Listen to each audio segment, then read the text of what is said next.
नमस्कार दोस्तों, भारतीय रसायन विद्या यूट्यूब चैनल पर आप सभी का स्वागत है। मैं हूं गोपाल कृष्ण। मेरे फेसबुक ग्रुप भारतीय रसायन विद्या से जुड़े हुए कई सदस्यों की इच्छा थी कि पारद संस्कार का प्रैक्टिकल ज्ञान दिया जाए। बहुत से लोगों ने पर्सनल मैसेज भी किए कि पारद संस्कार की सभी क्रियाओं का वीडियो बनाकर दिखाएं या व्हाट्सएप ग्रुप बनाएं। इसी बात को ध्यान में रखकर आप सबकी मांग पर यह यूट्यूब चैनल बनाया गया है। तो आइए शुरू करते हैं।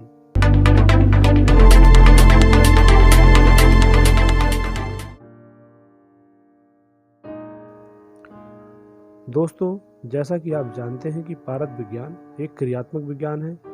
इसके क्रिया पक्ष को ग्रंथों के माध्यम से पढ़कर समझ पाना कठिन है।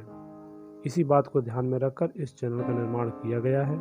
इस चैनल में आपको पारद संस्कार की सभी क्रियाओं से संबंधित वीडियो देखने को मिलेंगे। साथ ही रसायन विद्या में प्रयोग होने वाली सामग्री, जड़ी बूटियों की पहचान, खारों का प्रयोग, इसके साथ ही साथ और भी बहुत कुछ देखने व सीखने को मिलेगा।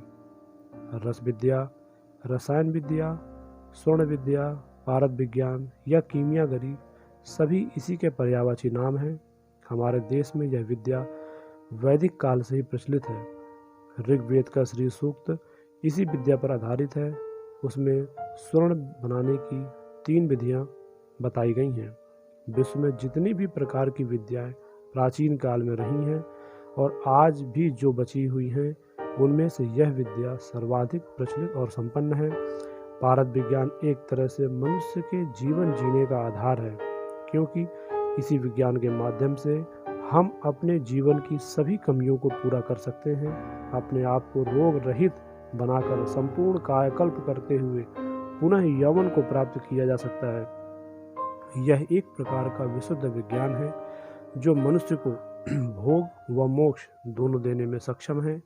आप में से कई लोग जानते होंगे कि पारद, जिसे हम मरकरी कहते हैं, वह हमारे देश में नहीं पाया जाता, किंतु सबसे ज़्यादा इसका शोध व अनुसंधान हमारे देश में ही हुआ है।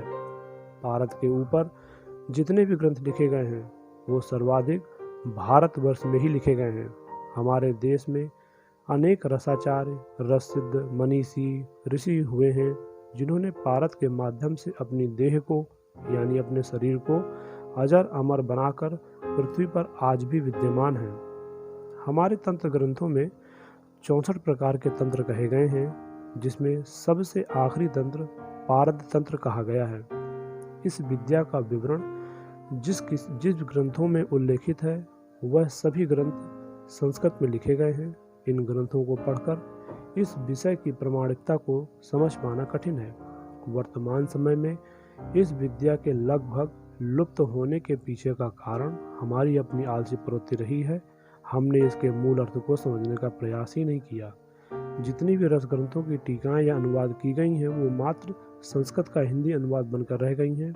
रस ग्रंथों में रसाचार्यों ने जो बात लिखी है, हमारे संस्कृत के विद्वानों ने उसको अर्थ का अनर्थ कर दिया। जितने भी वर्तमान समय में आयुर्वेद के कॉलेज हैं, चाहे आपका वो जामनगर यूनिवर्सिटी हो या जोधपुर आयुर्वेदिक विश्वविद्यालय हो, BHU हो या कोई भी आयुर्वेदिक कॉलेज हो, वहाँ के प्रोफेसर, रसशास्त्र के HOD आदि सभी को पारद के नाम से इतना डरा दिया गया कि अगर पारे को छू लोगे तो मर जाओगे।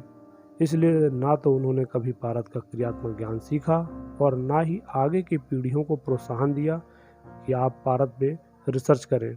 इसलिए हमारी रस भस्में, रस औषधियाँ, धातु भस्में इत्यादि शरीर पर वो काम नहीं करती जो उनको करना चाहिए। उल्टा हमारे शरीर को निरोगी बनाने की अपेक्षा वह रोग युक्त कर रही हैं। अतः आप सबसे विनम्र निवेदन है, खासकर जो प्रोफेसर, डॉक्टर, रस चिकित्सक, रस वैद्य इस वीडियो को देख रहे हैं, वे सब इस विद्या पर पुनः अनुसंधान करें तथा जो भी भ्रांतियाँ समाज में फैली हैं, उन्हें दूर करने का प्रयास करें। इस चैनल को बनाने का उद्देश्य मात्र इतना है कि आप सब तक प्रमाणिक व सटीक जानकारी पहुंच सके और पारद के नाम पर जो पाखंड व व्यापार फैला है, उसे दूर करने का एक छोटा सा प्रयास है। आप स्वस्थ रहें, खुश रहें, प्रसन्न रहें। मेरे YouTube चैनल को सब्सक्राइब करें, शेयर करें और बेल आइकन को दबा कर रखें, ताकि आने वाली वीडियो का नोटिफिकेशन आपको समय पर मिलता रहे। इन्हीं शुभकामनाओं के साथ मिलते हैं अगले किसी वीडियो में। धन्यवाद।